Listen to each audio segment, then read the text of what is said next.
ધર્મ સ્વરૂપ પ્રમુખ સ્વામી મહારાજ તેમને હિન્દુ સંસ્કૃતિને દેશ વિદેશની અંદર પોષણ આપ્યું છે. તે કેવી રીતે? તો પ્રમુખ સ્વામી મહારાજે અનેક કાર્યો કર્યા હતા, પણ એક બહુ જ મોટું કાર્ય જે બહુ મોટો ભાગ ભજવે છે તો એ છે મંદિરો. પ્રમુખ સ્વામી મહારાજે 1100થી વધારે મંદિરો બાંધ્યા, છતાં પણ એક મોટું મંદિર એક દેશ વંચિત રહ્યું.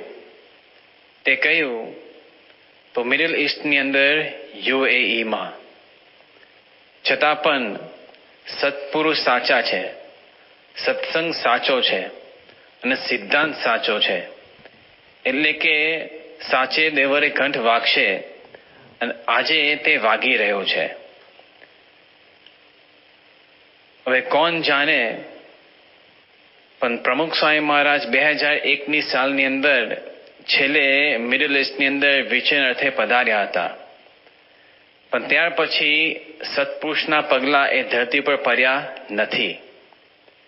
પણ એ વખતે સ્વામી ત્યાં પધાર્યા અને એ વખતે સ્વામી ખાલી સંકલ્પ કર્યો કે અહીંયા આપણે મોટું મંદિર કરવું છે. તો 18 વર્ષ પછી પણ એ સંકલ્પ સાકાર થઈ રહ્યો છે. મિડલ ઇસ્ટની અંદર UAEમાં ત્યાં શેખ નયાન ત્યાંના રાજાના એ પોતે ભાઈ, મિનિસ્ટ્રી ઓફ ટોલન્સના એ પોતે મિનિસ્ટર છે અને રાજવી કુટુંબની અંદર સૌથી મોસ્ટ ઉપર એ પોતે છે.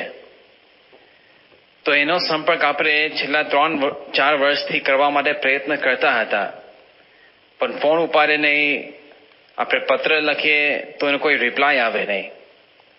પણ પછી ભગવાન સંતની દયાથી એમનો સંપર્ક જ્યારે થયો અને એ વખતે આપણે સંતો એમને મળવા માટે ગયા તો એ વખતે ચમત્કાર.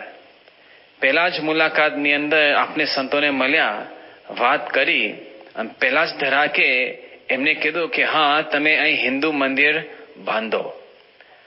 હવે આ અશક્ય વસ્તુ હતું, છતાં પણ ભગવાનની કૃપાથી થઈ. ત્યાર પછી હા તો મળી ગઈ, પરમિશન મળી ગઈ, તો ક્રાઉન પ્રિન્સને મળવા માટે ગયા અને બધા ડિઝાઇન્સ લઈને ગયા, પ્લાન્સ, અને એમની સમક્ષ રજૂ કર્યા. તો 2 વિકલ્પો આપ્યા હતા કે એક કે બંધ મકાનની અંદર એક મંદિર બાંધવું, અને બીજું વિકલ્પ એ હતું કે ખુલ્લા આકાશની અંદર ગગનચુંબી શિખરોથી શોભતું મંદિર બાંધવું. હવે એક બાજુ એક ઇસ્લામિક દેશ કે જ્યાં આવું હિન્દુ મંદિર બન્યું જ નથી, એટલે મનમાં ખચકાટ હતો કે ક્રાઉન પ્રિન્સ શું કહેશે. પણ ત્યાં બીજો ચમત્કાર, એક પણ ક્ષણનો વિલંબ વગર એમને કીધું કે બીજો કે ખુલ્લા આકાશની અંદર તમે તમારું હિન્દુ મંદિર બાંધો. ત્યાર પછી આપણે UAE સરકાર પાસે ગયા કે મંદિર બાંધવા માટે કેટલી જમીન મળશે. તો શરૂઆતની અંદર એમને 1.5 એકર આપને આપ્યા મંદિર બાંધવા માટે. પણ ત્યાર પછી જ્યારે આપણે ક્રાઉન પ્રિન્સ પાસે ગયા અને આપણે થોડીક રજૂઆત કરી કે મંદિરની અંદર સુવિધાઓ માટે શું શું જરૂર પડે, તો બધું સાંભળ્યું અને તરત જ એમને વાત કરી કે વાંધો નહીં, તમને વધારે જમીન આપીશું. તો ત્યાં 13.5 એકરનું ભૂમિનું દાન એમને કર્યું. પછી શું બન્યું, ત્યાંના શેખ અબ્દુલ્લા બિન ઝાયદ અલ નયાન તે દિલ્હી અક્ષરધામના મુલાકાતે ગયા હતા અને ત્યાં ઘણો સમય ફાળવ્યો હતો અને બધે દર્શન કર્યા હતા. અને એ જોયા પછી એમને થયું કે આ 13.5 એકર એ પૂરતું નહીં હોય. પછી એમને પૂછ્યું કે તમે શું પ્લાન કર્યું છે, અને પછી આપણે વાત કરી કે 13.5 એકરની અંદર આવું મંદિરનું કોમ્પ્લેક્સ, મંદિરને બધું બાંધીશું, અને પછી વાત કરી કે પાર્કિંગ માટે અંડરગ્રાઉન્ડ પાર્કિંગ પણ કરીશું. પણ એ વખતે એમને થયું કે ના, એવું નહીં ચાલે. અને તરત જ પછી બીજા 13.5 એકર એમને આપ્યા, એટલે કુલ 27 એકર આ મંદિર બાંધવા માટે. અને પછી સમય વીત્યો અને પછી એ સામેથી એમને સરકારને વિચાર આવ્યો કે આ મંદિર તો બાંધશે, પણ જ્યારે બાંધકામ ચાલતું હશે તો માલ સામાન ક્યાં મૂકશે? તો એની માટે બીજા 10 એકર ટેમ્પરરી માટે આપને એ દાન કર્યું. તો 37 એકર એક હિન્દુ મંદિર માટે સરકારે સામેથી આપને આપ્યો. તો બહુ જ મોટો ચમત્કાર. 2018ની સાલમાં જ્યારે પૂજ્ય ઈશ્વરચંદ સ્વામી આબુધાબી મંદિરનું ભૂમિપૂજન કરવા માટે પધાર્યા હતા, એ જ વખતે 11 તારીખે ફેબ્રુઆરીના મહિનાની અંદર એ વિધિ થઈ. અને એ જ વખતે બરાબર મહંત સ્વામી ઓસ્ટ્રેલિયાની અંદર મેલબોર્નની અંદર બિરાજમાન હતા. તો એના 12મી તારીખે સાંજે સ્વામી સભામાં પધાર્યા અને સભા પૂર્ણ થઈ સ્વામી પાછા ઉતારે પધાર્યા. અને ઉતારે પધારીને સ્વામી ગાડીમાં હતા અને એ વખતે ઈશ્વરચંદ સ્વામી અને બ્રહ્મવિહારી સ્વામીનો ફોન આવ્યો હતો.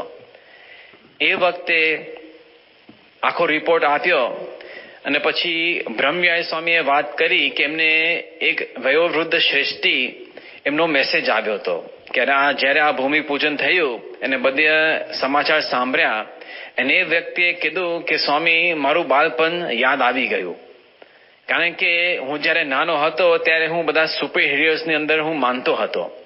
અને પછી એ વ્યક્તિએ કીધું કે જે સુપરમેન કે સુપર હીરો કરી ના શકે તમે તમારા મંદિરથી એ શક્ય બન્યું છે.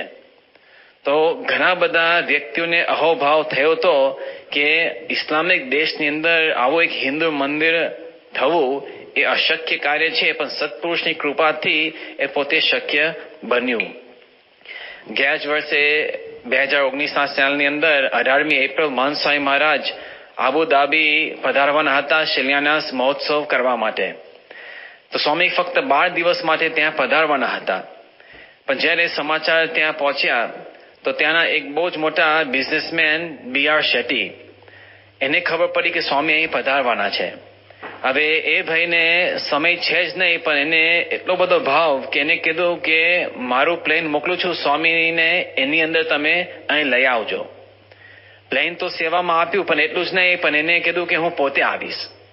તો ટાઈમ એની પાસે હતો નહીં, છતાં પણ એ પોતે ઇન્ડિયા આવ્યા. સ્વામીને એના પ્લેનની અંદર બેસાડીને UAE ત્યાં લઈ આવ્યા. અને એટલા બધા પ્રભાવિત થયા કે સ્વામીને ત્યાં મળ્યા. અને સ્વામીનું જે નિર્માણીપણું છે, હવે ખાલી પહેલી જ મુલાકાત પણ સ્વામીનું નિર્માણીપણું એટલું બધું સ્પર્શી ગયું અને સ્વામી પ્રત્યે ખૂબ ભાવ થયો. એટલું જ નહીં, પણ જે શેખ નયાન છે એમને ખ્યાલ આવ્યો કે સ્વામી અહીં પધારવાના છે.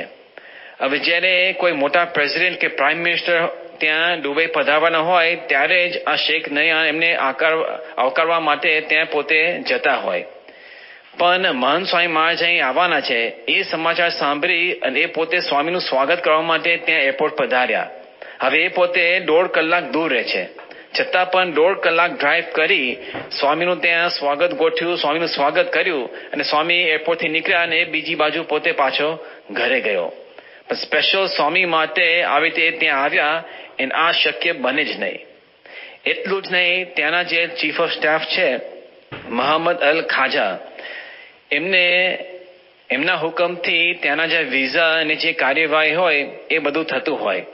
તો એમને મહંત સ્વામી મહારાજને સ્ટેટ ગેસ્ટ તરીકે સન્માન આપ્યું અને સાથે સાથે સરકારે એને ત્યાં રાજવી કુટુંબ છે એમના તરફથી પ્રેસિડેન્શિયલ ગાર્ડ સ્વામી માટે મૂક્યા. સ્પેશિયલ સ્વામી ત્યાં 12 દિવસ રોકાય તો 17 પ્રેસિડેન્શિયલ ગાર્ડ્સ 24 કલાક સ્વામીની સાથે રહ્યા. હવે કોઈને આવી રીતે મનમાં એવો સંકલ્પ નહીં કે આવું બની શકે, પણ આ ત્યાં શક્ય બન્યું. અને ઇતિહાસની અંદર પહેલી વખત કોઈ હિન્દુ ધર્મગુરુ માટે આવું વ્યવસ્થા પ્રથમ વખત ત્યાં બન્યું હતું. આપણા ત્યાં જૂના હરિભક્ત છે રોહિતભાઈ, ઘણા વર્ષોથી દુબઈની અંદર રહે છે. એમને પોતે વાત કરી કે જ્યારે પ્રમુખ સ્વામી મહારાજ અહીં પધારતા હતા એ વખતે બહુ જ ચિંતા ત્યાં રહેતી હતી કે પોલીસ આવશે તો શું કહેશે, શું બોલશે, આ થાય કે ના થાય. અને પછી એમને કીધું, અને આ વખતે પોલીસ સામેથી આપણી સેવાની અંદર, અને એમને કીધું કે ખરેખર ધીસ ઇઝ અનબિલીવેબલ. બીજું કે ત્યાં શિલાન્યાસ વિધિ આપણે કરવાની હતી તો ખુલ્લી જગ્યાની અંદર ટેન્ટ બાંધીને આપણે ત્યાં સભાને મહોત્સવ ત્યાં ઉજવવાનો હતો. પણ કોઈ દિવસ ત્યાં ધરતી ઉપર ખુલ્લા જગ્યાની અંદર આવી રીતે ટેન્ટ બાંધીને આવો કાર્યક્રમ કરવા માટે કોઈ દિવસ કોઈને પરમિશન આપ્યું જ નથી. છતાં પણ આપને આ ખુલ્લી જગ્યાની અંદર અને એની સાથે રેઝિડેન્શિયલ ઝોન હતું. તો ત્યાંના કમ્યુનિટી ડેવલપમેન્ટ ઓથોરિટીના CEO doctor Omar Al Muthana એમને જ પોતે વાત કરી કે આ પરમિશન મળવું અશક્ય છે, છતાં પણ તમને આ પરમિશન મળ્યું એ ખરેખર બહુ મોટી વાત છે. અને આવી રીતે સામેથી પહેલી વખત આબુધાબીની અંદર આ પરમિશન આપને પ્રાપ્ત થઈ. બીજું કે આપણે DAPS સ્વામિનારાયણ સંપ્રદાયની અંદર આ જે શિલાન્યાસ મહોત્સવ થયો એ યુનિક હતું. કેમ? તો એ શિલાન્યાસ મહોત્સવની અંદર 5,000 યજમાનો આવી રીતે ભાગ લીધો, પણ એ 5,000 યજમાનોમાંથી 80% યજમાનો ગુણ ભાગ્યો હતા. તો પહેલી વખત આવું બન્યું. અને સાથે સાથે આખા દિવસ દરમિયાન 17,000 ભાવિકો ત્યાં દર્શન કરવા માટે આવ્યા હતા. અને બધા ખરેખર અહોભાવથી ત્યાં જઈને નીકળ્યા હતા. આપણા એ વિધિની અંદર મહંત જ પોતે વિધિ કરી. ત્યાં સદગુરુ સંતો હાજર હતા, મોટેરા સંતો હાજર હતા, અને દેશ વિદેશથી બધા મોટેરા હરિભક્તો પણ આ એક ઐતિહાસિક ક્ષણ માટે ત્યાં પધાર્યા હતા. પણ બીજી મોટી વાત એ બની કે ત્યાંના લોકલ આરબ વ્યક્તિઓ પણ આ વિધિની અંદર ભાગ લીધો અને વિધિ ત્યાં બેસીને કરી. તો આપણા જે જૂના હરિભક્ત છે યાજ્ઞભાઈ દવે, પૂજ્ય આનંદ સ્વરૂપ સ્વામીના પૂર્વાશ્રમના ભય થાય, તો ઘણા વર્ષોથી એ પોતે ત્યાં મિડલ ઇસ્ટમાં રહેતા હતા અને અત્યારે હાલ એ પોતે અમેરિકામાં રહે છે. પણ જ્યારે એમને આ સમાચાર મળ્યા અને આ બધી વાત સાંભળી તો એ બોલી ઉઠ્યા કે ખરેખર આ અશક્ય છે, આ એક મિરેકલ છે કે ત્યાંના લોકલ આરબ વ્યક્તિ આવી રીતે હિન્દુ ધર્મની વિધિની અંદર પોતે જોડાય એ બની જ નહીં.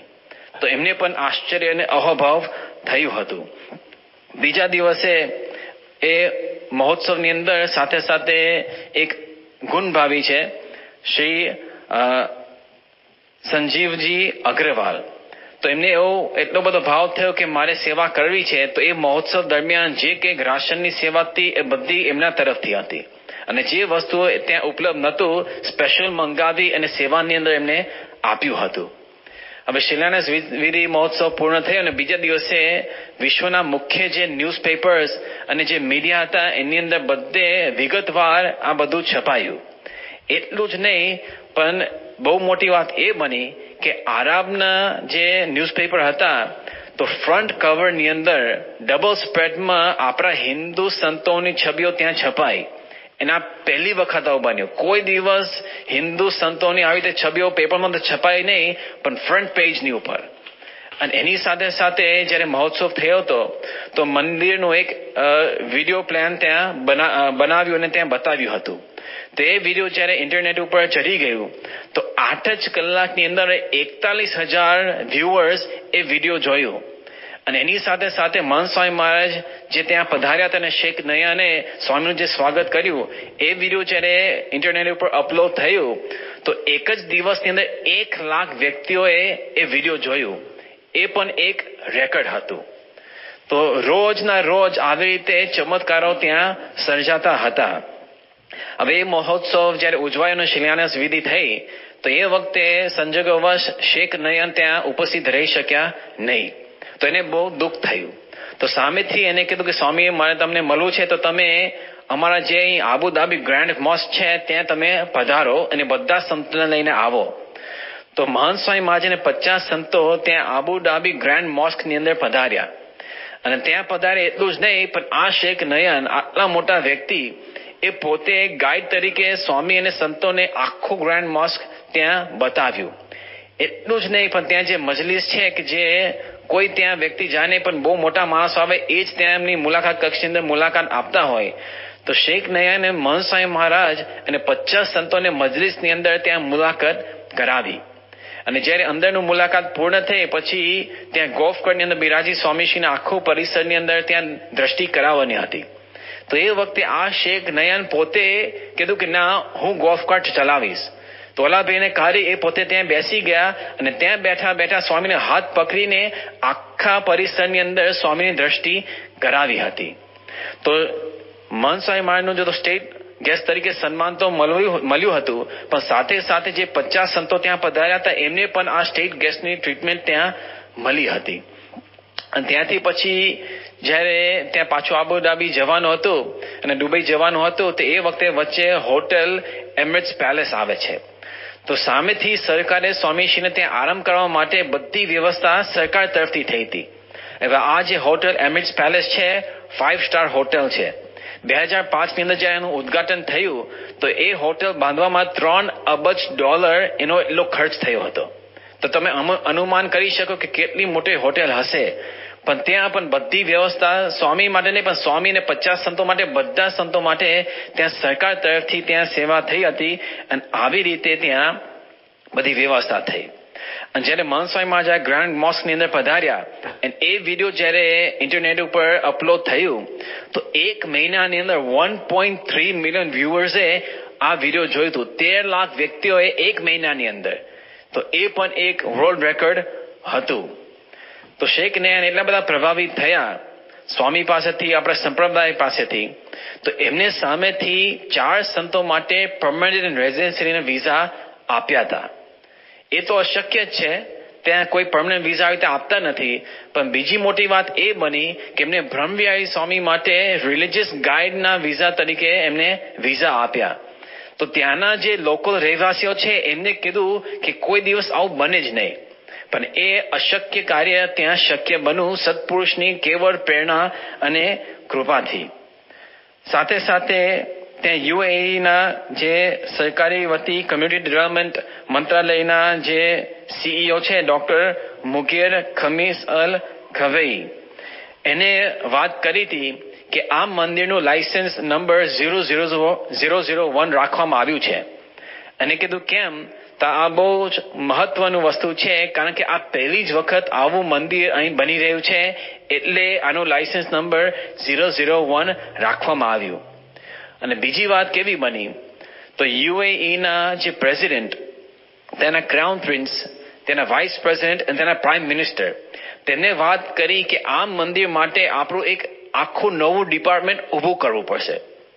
તો કેમ, પછી તેના એમના એક અધિકારી એમને વાત કરી, કારણ કે આ ધરતી ઉપર હિન્દુ મંદિર બાંધવું એ કેવું છે, તો માણસને માર્સ ઉપર મોકલવા એવું છે કે કોઈ દિવસ બન્યું જ નથી અને નવેસરથી આ શરૂઆત છે, એટલે આખું નવું ડિપાર્ટમેન્ટ એમની માટે બાંધવું પડશે. તો ખરેખર આ એક પછી એક જે પ્રસંગો બનતા ગયા એ ખરેખર અશક્ય હતું. પણ કેવળ સત્પુરુષ એમની પ્રેરણા, એમની દિવ્યતાથી આ શક્ય બન્યું. અને એટલું જ નહીં, પણ દરેક વ્યક્તિ જે સંપર્કમાં આવ્યા દરેકને અહોભાવ થયો અને કેવો પ્રવેશ થયો. તો સરકાર તરફથી, આ રીતે ક્રાઉન પ્રિન્સ તરફથી, રોયલ ફેમિલી તરફથી આટલી બધો સરકાર તો મળ્યો, પણ બીજા અન્ય મહાનુભાવો જે ત્યાં પધાર્યા હતા એમને પણ ભાવ થયો અને સામેથી સેવાની અંદર જોડાવા માટે એ પોતે તત્પર થયા. ત્યાં શ્રી પ્રભંજનભાઈ છે, તો એ આપણા પ્રોજેક્ટ મેનેજર તરીકે આપણે એમને હાયર કર્યા. પણ પછી આપણી સાથે કામ કરવાનું ચાલુ કર્યું અને એમને પોતે વાત કરી કે હું જે કંઈ કરું એ બધું સેવાની અંદર. એક SM રાવ કરીને એક ભાઈ છે, ત્યાંના સ્ટીલ રોલિંગ કંપનીના પ્રમોટર એન્ડ ડાયરેક્ટર છે. તો એમને કીધું કે આ મંદિર પ્રોજેક્ટની અંદર જેટલું કંઈક સ્ટીલ વપરાય એ બધી સ્ટીલ અમારા કંપની તરફથી સેવાની અંદર તમને ઉપયોગમાં આપીશું. બીજા એક હર્ષદ મહેતા, એ diamond king of the world તરીકે ઓળખાય છે. તો એટલા પ્રભાવિત થયા, એને કીધું કે તમે આ મંદિરમાં જેટલું કંઈક વ્હાઇટ માર્બલ વાપરશો એ બધી વ્હાઇટ માર્બલનો ખર્ચ મારા તરફથી સેવામાં. એક શ્રી રમેશભાઈ રામકૃષ્ણન, એ પોતે ચેરમેન છે શિપિંગ એન્ડ લોજિસ્ટિક્સ કોંગ્લોમરેટ ગ્રુપના. તો એને વાત કરી કે તમે જે કંઈક શિપિંગ કરો એ શિપિંગનો, કન્ટેનર્સનો, કસ્ટમ્સનો બધું લોજિસ્ટિક્સ, ટ્રાન્સપોર્ટેશન અમારા તરફથી. એટલે ઇન્ડિયાથી જે કંઈક તમે માલ સામાન લાવો, જે કંઈ બીજા દેશોમાંથી લાવશો, એ શિપિંગનું, કસ્ટમનું બધું અમે સંભાળીશું, તમે કોઈ ચિંતા કરતા નહીં. બીજા એક લક્ષ્મણન છે, તો ટેક્ટોન કંપનીના એ પોતે મેનેજિંગ ડાયરેક્ટર. હવે એમના કંપની ત્યાં દરિયામાંથી પાણી લઈને મીઠું કરીને બધાને પ્રોવાઈડ કરે. તો શારજાહ જે શેર છે તો 70% જે એ શહેરની અંદર એ પોતે આવો મીઠું પાણી પ્રોવાઈડ કરે છે. તો એમને વાત કરી કે અમે દરિયામાંથી 8 કિલોમીટર લાંબી પાઇપલાઇન કરીશું અને મંદિરને 24 કલાક મીઠું પાણી પ્રોવાઈડ કરીશું અને એ પણ લાઈફ ટાઈમ માટે. બીજા એક શરહીન એ પોતે એડવોકેટ છે અને 28 વર્ષથી એ પોતે કામ કરે છે અને એક એડવાઇઝરી બોર્ડ ઓફ FLI નેટના એ પોતે ડાયરેક્ટર છે, જેની અંદર 85 લો ફર્મ્સ 80 કન્ટ્રીની અંદર 17,000 લોયર્સ કામ કરે છે. તો એમને કીધું કે હું જ્યાં સુધી જીવું ત્યાં સુધી મારી સેવા રહેશે અને એ પણ ફ્રી ઓફ કોસ્ટ. તો આવા વ્યક્તિઓ સેવા કરવા માટે તત્પર. બીજા એક નઝીમ અલ કુદસી, એના દાદા સિરિયાના એક્સ પ્રેસિડેન્ટ હતા અને આ પોતે આબુધાબીના જે ગવર્મેન્ટના વેલ્થ ફંડ છે એ અબજો રૂપિયાનો ડોલરનો એ પોતે બધું સંભાળતો હતો. તો એ 2012ની સાલની અંદર ભારત પધાર્યા હતા અને એ વખતે પ્રમુખ સ્વામી સાથે અચાનક મુલાકાત થઈ, પણ એ વખતે એને ભાવ થયો અને આ મહોત્સવ ચાલતો હતો અને એ વખતે એને પોતે જ વાત કરી કે જ્યારે આ મંદિર થઈ જાય ત્યારે મારે મંદિરની અંદર આવી સામાન્ય સેવક તરીકે ત્યાં સાફ સૂફીની સેવા કરવી છે. તો આવા મોટા મોટા વ્યક્તિઓ સામેથી આવીને કહે છે કે મારે આવી સેવા કરવી છે, આ કેવી રીતે બને? આ તો ખાલી થોડાક નામ કીધા, પણ પછી ઘણા બધા વ્યક્તિઓ આવ્યા કે કન્સ્ટ્રક્શનનું હોય કે ઇલેક્ટ્રોનિક્સનું હોય કે એસીનું હોય કે પછી ખાદ્ય પદાર્થોનું હોય કે પછી ડેકોરેશનનું હોય, બધું સેવાની અંદર કરવા માટે બધા આવી ગયા. તો જ્યારે આપણે આ ખાલી એક આબુધાબી મંદિરની સામે દ્રષ્ટિ કરીએ ત્યારે ખરેખર આપણે દ્રઢ પ્રતીતિ થાય છે કે આપણે જે સત્પુરુષ મળ્યા છે સાચા છે, આપણે આ જે સત્સંગ મળ્યો છે સાચો છે અને જે સિદ્ધાંત મળ્યો છે એ પણ સાચો છે. તો જ આવી રીતે આ ચમત્કાર બની શકે, બાકી આ બની જ ના શકે. તો આજે મહારાજ સ્વામીના ચરણોની અંદર આપણે પ્રાર્થના કરીએ કે આ સાચો સત્સંગ આપને મળ્યો છે તો એ સત્સંગનો મહિમા સમજી અને સત્સંગની અંદર દિન પ્રતિદિન આપણે સૌ પ્રગતિ કરી શકીએ. એ જ મહારાજ સ્વામીના ચરણની અંદર પ્રાર્થના.